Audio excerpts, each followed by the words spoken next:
Здравствуйте, дорогие друзья! Искренне рада вновь приветствовать вас. И сегодня мы побеседуем с уважаемым Игорем Михайловичем Даниловым. Здравствуйте. Игорь Михайлович, огромная благодарность за предыдущую передачу, за очень откровенный и честный разговор, потому что это правда очень многое ставит на свои места.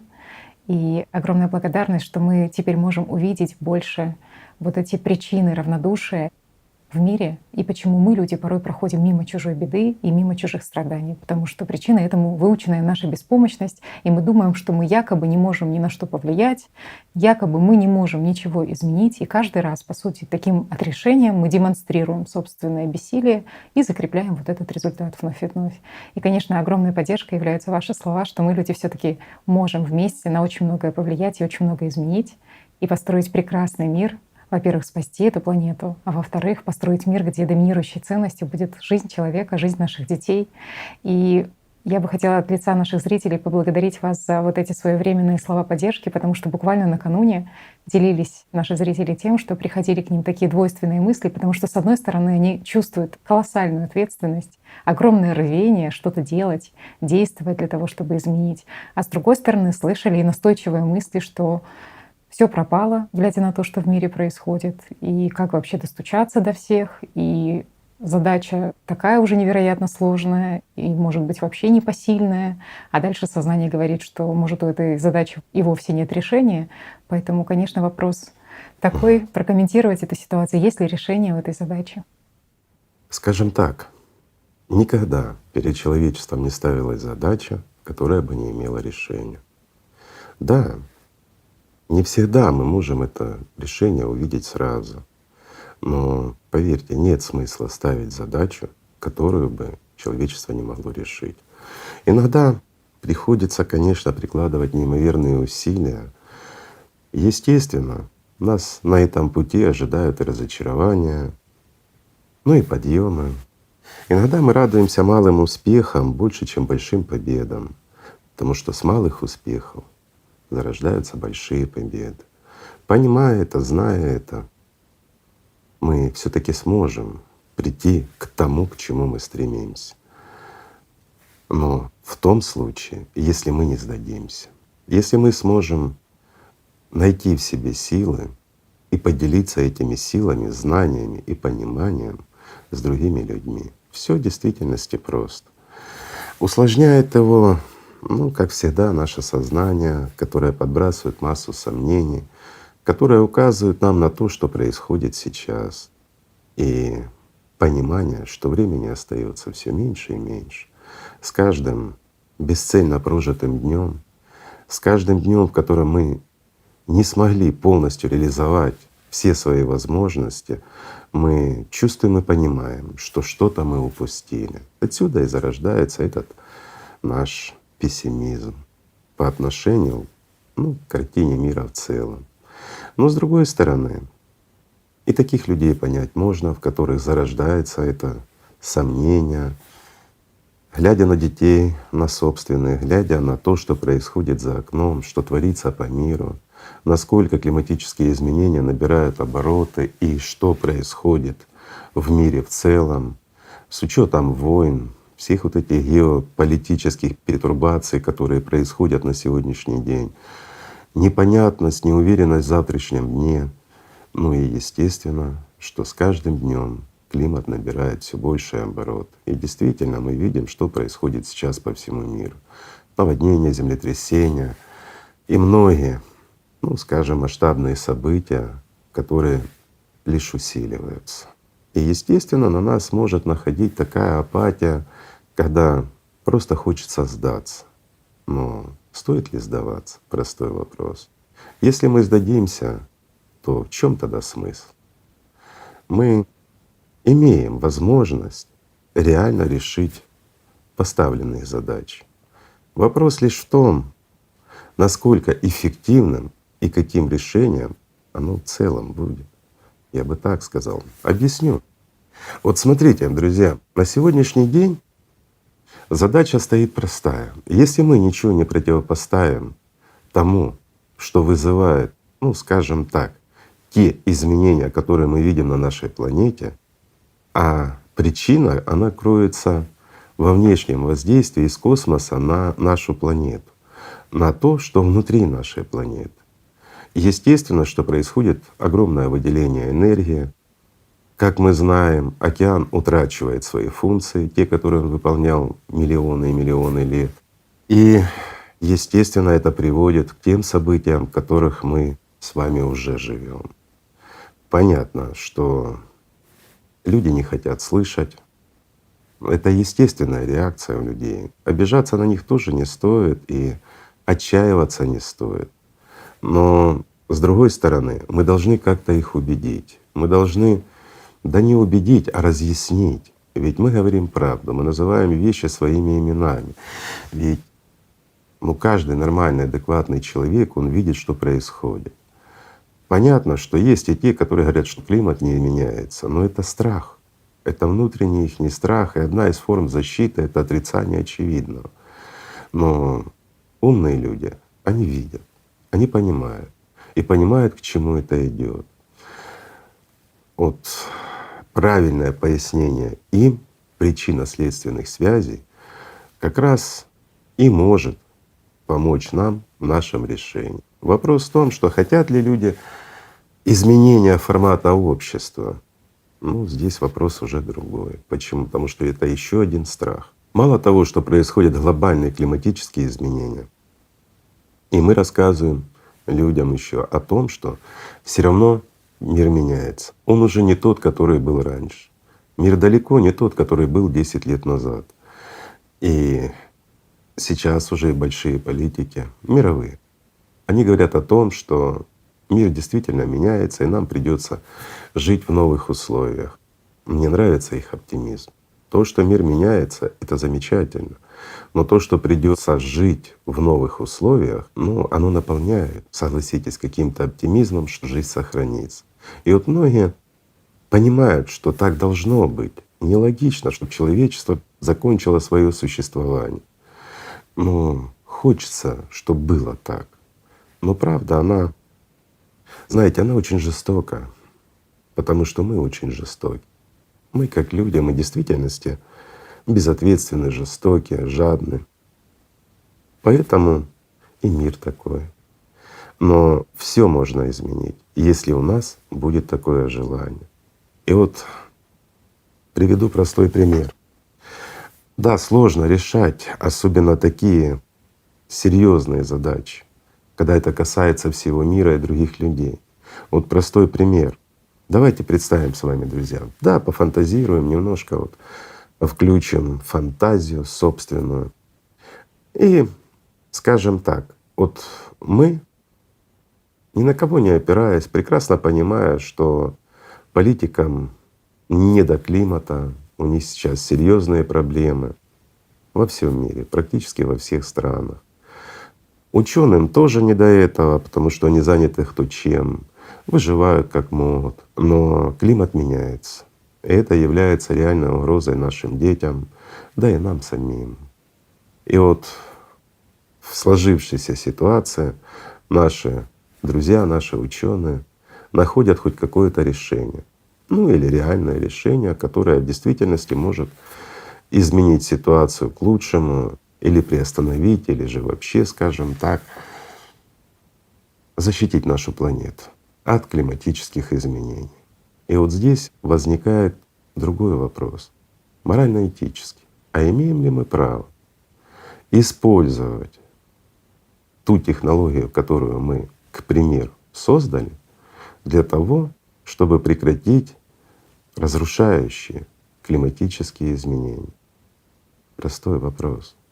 Да, мы можем спасти планету, а имеем ли мы на это моральное право, не согласовав это со всеми людьми, со всем миром, с теми же государственными лидерами разных стран, ведь это касается и их. Если нет на то их благословения, если нет на то, скажем, поддержки людей. Хороший вопрос, да? И вот кажется, ведь от этого зависит жизнь и наших детей, и их детей, их стран, до всего мира.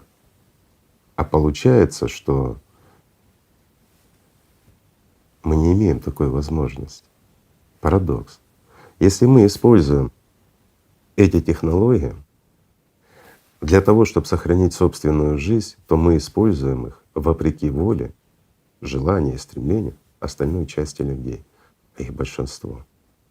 И как быть в этой ситуации? И это еще одна задача. Задействовать эти технологии такого уровня. Конечно. Мгм. А ведь опять-таки технологии такого уровня, как ты говоришь, они направлены на то, чтобы защитить нашу планету. Но это новое, абсолютно не изучено. И теоретически, да, оно может, ну, скажем, послужить щитом от этого воздействия внешнего космического. Но каковы будут последствия? То есть, и вот здесь у людей возникнет вопрос. Вы, защищая попытки защитить нашу планету, вы, скажем, использовали технологии, которые могут привести к тому, что пострадают люди, пострадают страны. Ведь может такое быть? Может. Почему? Мы не знаем, как оно отреагирует на самом деле. Теоретически, да, должно быть все хорошо. А давайте представим, вот у нас есть ну, с десяток лет, там 5-7 лет относительно спокойной жизни. А если эта технология будет использована не своевременно, то она будет бессмысленна. А если своевременно, а не ускорит ли она процессы, ну, достаточно губительные, пусть даже для части населения нашего земного шара? И вот смотрите, с одной стороны, спасти большую часть можно пожертвовать меньше. А кто сказал, что мы должны жертвовать, к примеру, жизнью вашего ребенка? Ведь это неправильно, вашей жизнью. Неправильно. Ведь никто из нас не хочет стать жертвой. И это действительно так. Для того, чтобы жило остальное сообщество.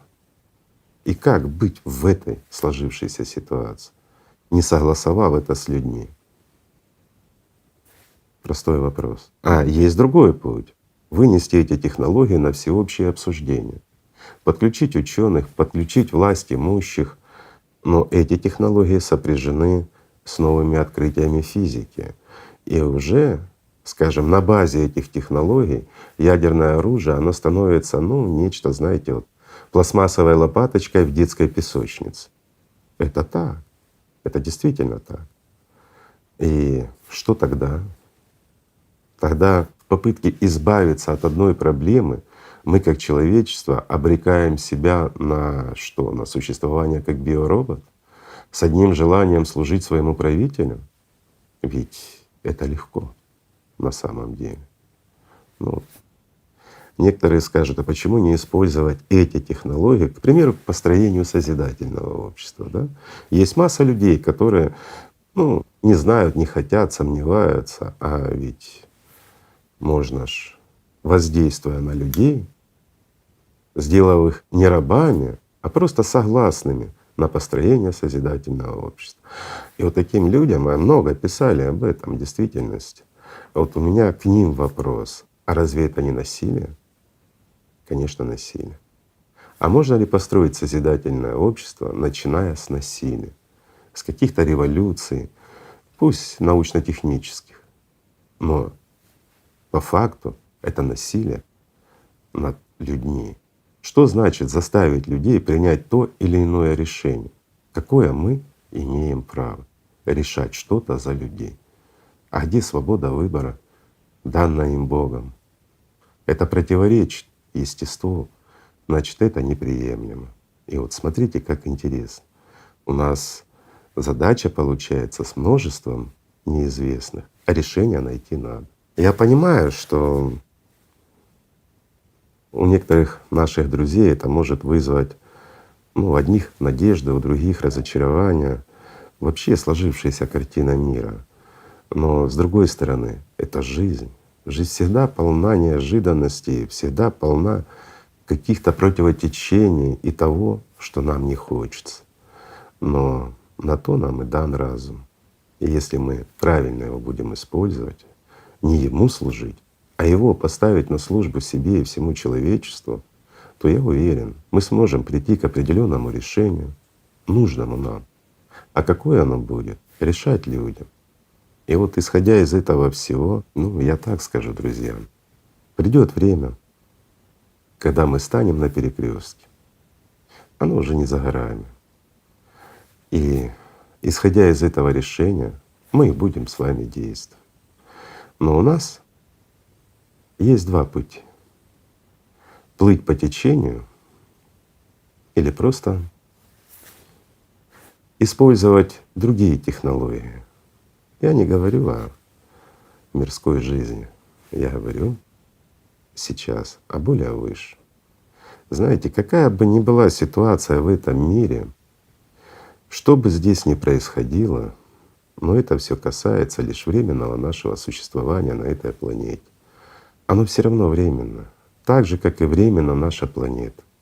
Неважно, даже если мы сможем противостоять в этом цикле вот этому внешнему космическому излучению, если мы сможем спасти этот мир, спасти своей жизни, жизни наших детей, все равно она когда-нибудь закончится.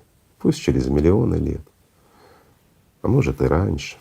Все зависит от того,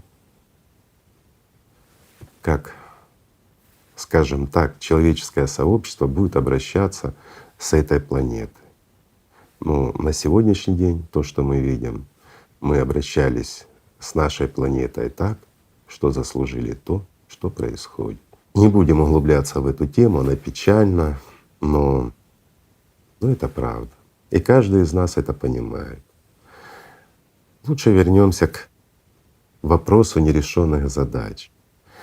Скажите, неужели настолько мы, люди, глупые, бессердечные? Неужели мы настолько погрязли в собственном эгоизме, что не видим простых вещей, элементарных, общеизвестных и общепонимаемых, скажем, как элементарная ответственность за своих детей, а чужих детей в этом мире нет. Дети ни в чем не виноваты.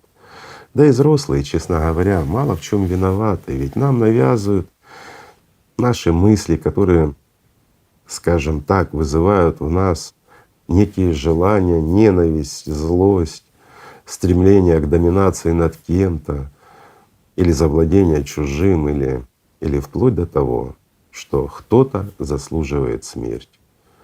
И мы забываем о простых словах, которые должны быть для нас главными, что нет ничего важнее и ценнее, чем жизнь человеческая. Вот если бы мы это помнили изначально, то у нас бы не было этой проблемы. Мы бы занимались всем человечеством тем, что улучшали жизнь каждому. Мы бы делали прекрасный мир вместо того, что мы делали. А мы на протяжении 6000 лет шли как раз к этому результату, с которым мы сейчас и сталкиваемся.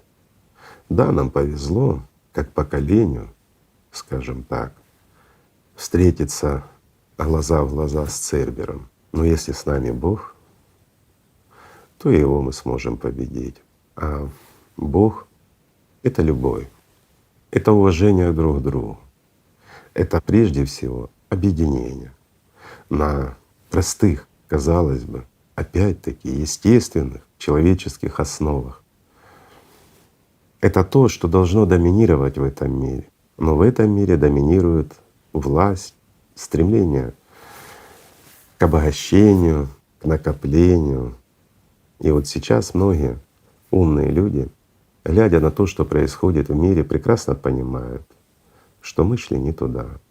Но раз понимают, что мы шли не туда, то, возможно, они поймут, куда нам, как человечеству, нужно идти. Возможно. Шанс-то есть. Так что такие у нас, друзья, задачи. Казалось бы, с множеством неизвестных. Вроде бы сложно все. А с другой стороны, если посмотреть, то человеку ведь все возможно. Мы, как общество, как единица, если сможем найти в себе силы и стать в действительности цивилизацией, то мы можем построить и созидательное общество, и идеальное общество, раскрыть огромные возможности для каждого из нас, если найдем в себе силы. А знаете, где они? кроются эти силы? В нас самих же. Когда мы слушаем сомнения, когда мы находимся в унынии, мы тратим наши силы, которые могли бы тратить на победу, на разрешение этой сложной задачи с множеством неизвестных, но мы тратим на то, что мы говорим, здесь множество неизвестных, и мы не знаем, как ее решить. Ну, конечно, не знаем. На то она и задача. На то и нужно нам решение. Но решить мы можем сообща. И вместо того, чтобы сомневаться и бездействовать, гораздо лучше искать решение, искать тех людей, в которых теплится жизнь, в которых есть ответственность. Не просто стремятся люди переложить ответственность на кого-то, а те люди, которые сами могут взять ответственность за своих детей. И вот вопрос очень простой. Сможем ли мы, как человечество, взять на себя ответственность? Или будем продолжать искать, на кого эту ответственность переложить? Если мы продолжим все так, как оно было до сегодняшнего дня, если мы будем перекладывать ответственность за свое будущее, за своих детей на тех, кого мы наделяем властью над собой, то мы прекрасно понимаем, что ничего не изменится. И вот тогда не стоит напрягаться и пытаться разрешить эту задачу. Тогда лучше заняться своим духовным развитием, ну, в зависимости от религии, от ваших желаний, стремлений, но это хоть какой-то шанс. Шанс на то, чтобы обрести жизнь вечную. Это тоже хорошо.